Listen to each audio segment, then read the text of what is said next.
Oh, I don't think I can do it, Lucy. My palms are sweating just thinking about it. Tommy, take a deep breath. You are panicking about the B1 test again, aren't you? Yes, it's the SELT exam, the Trinity GESE Grade 5. It sounds so serious. What if I freeze? What if I forget the word for, I don't know, table? You won't forget the word for table. But I understand the fear.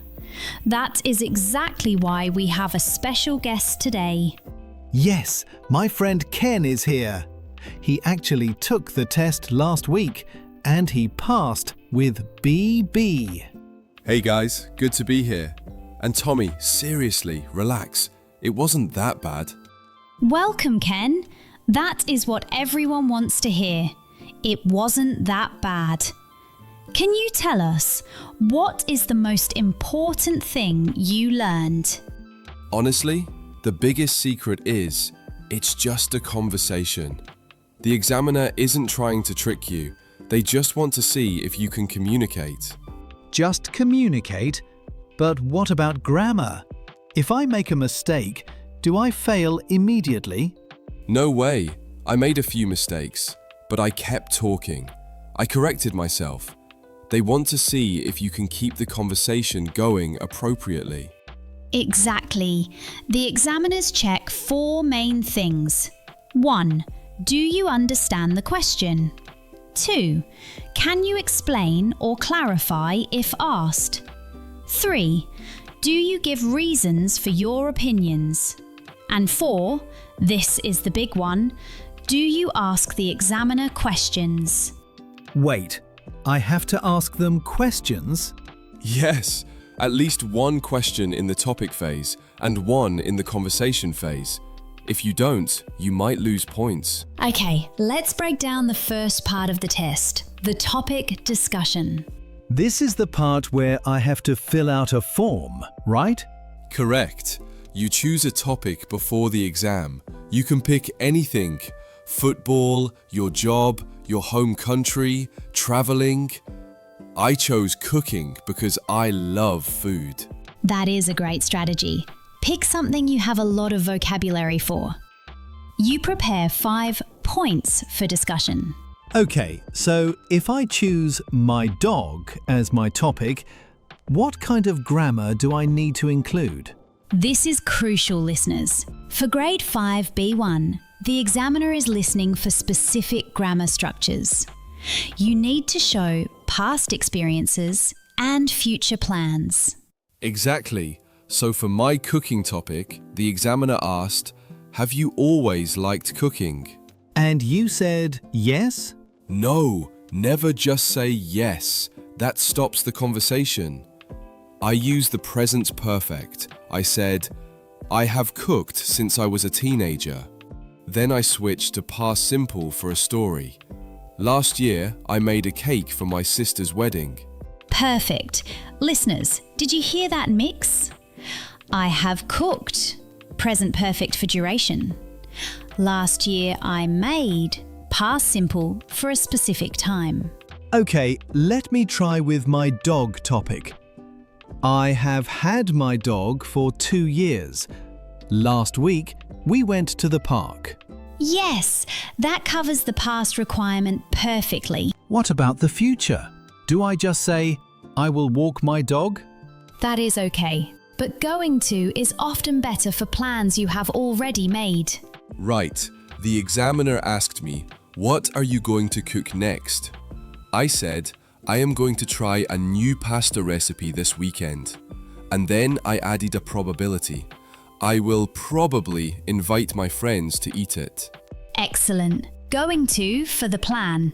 Will probably for the uncertain detail. Tommy, you try. What are your plans with your dog?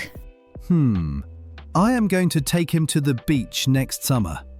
He will probably chase the seagulls. That sounds like a fun day.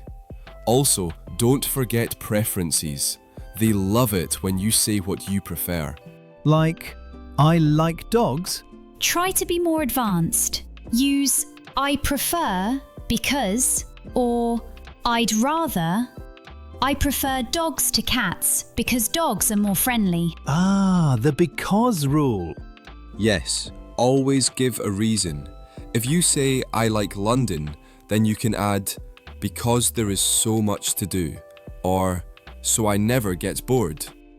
Okay, so for the topic phase we need present perfect, past simple, future forms, and reasons. That sounds manageable if I prepare.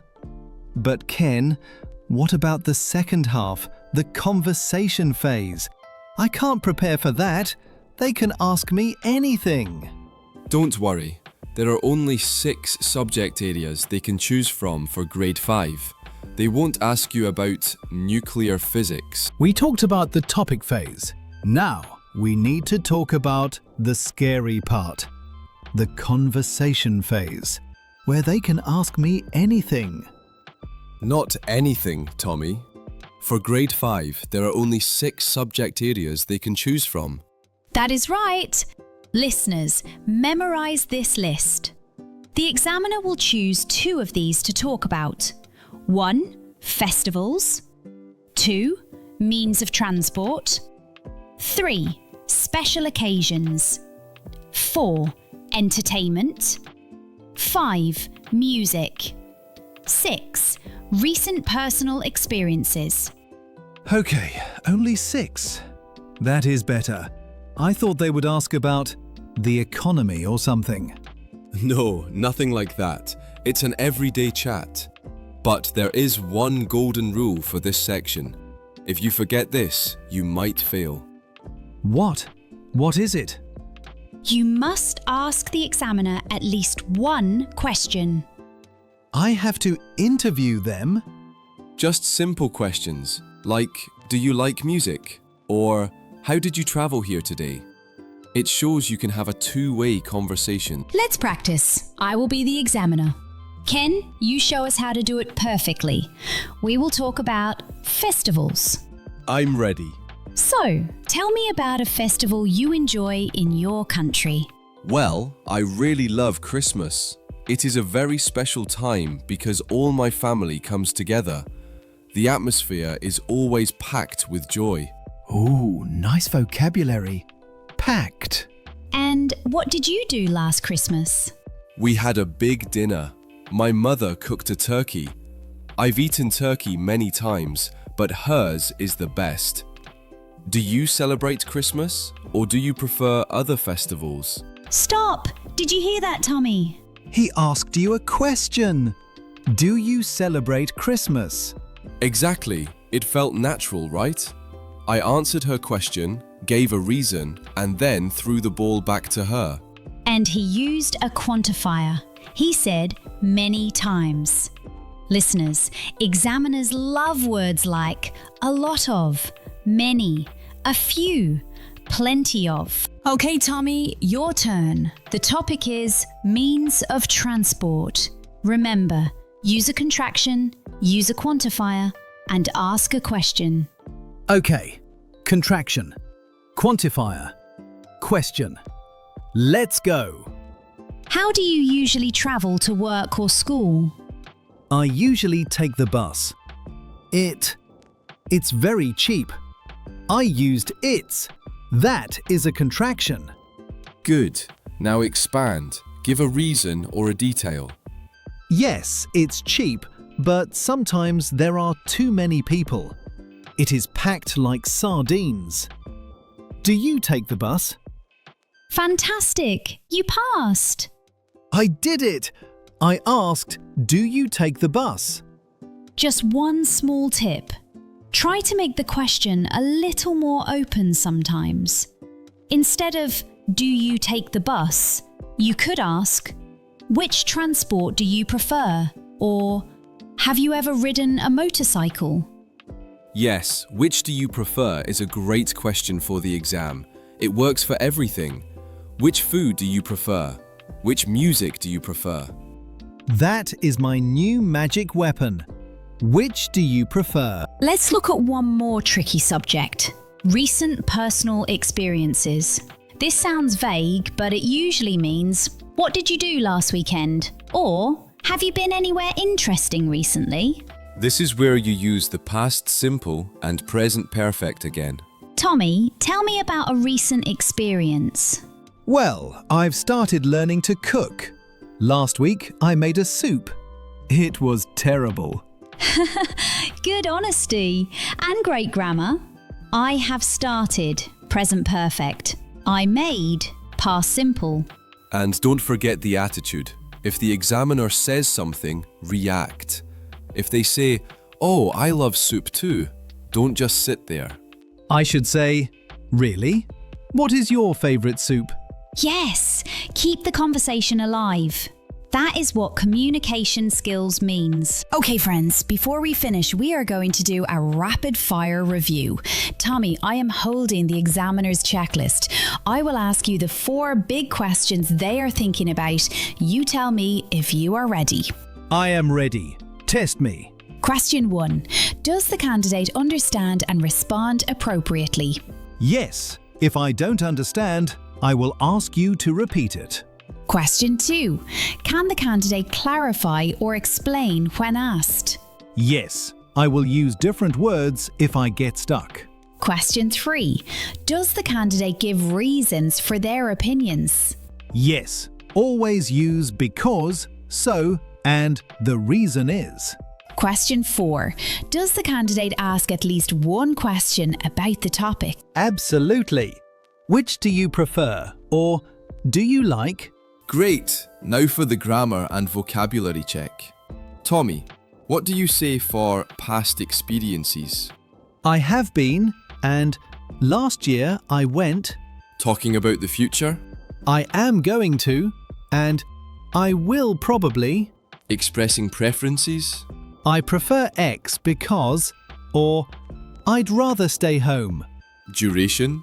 For 3 years, or since 2010. Quantifiers? A lot of. Many. A few. A couple of times. And the final rule for your answers? Never just say yes or no. I must extend my answer, adding a reason, an example, or a short story. He is ready. You nailed every point. We have covered everything you need to pass grade 5. The topic form, the conversation phase, and that amazing checklist just now. My final advice is, don't try to be a robot.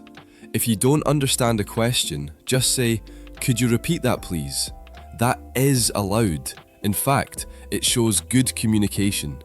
That makes me feel much better. So, prepare my topic well. Use past, future, and reasons. Ask the examiner questions. And smile. You are ready, Tommy. And so are our listeners. Thank you so much, Ken, for sharing your experience. My pleasure. Good luck, everyone. You can do it. Listeners, if you want to practice these specific topics, festivals, and transport, check out our other shadowing videos. We have full lessons on them. Remember to subscribe so you never miss a lesson. Until next time, keep practicing and keep growing.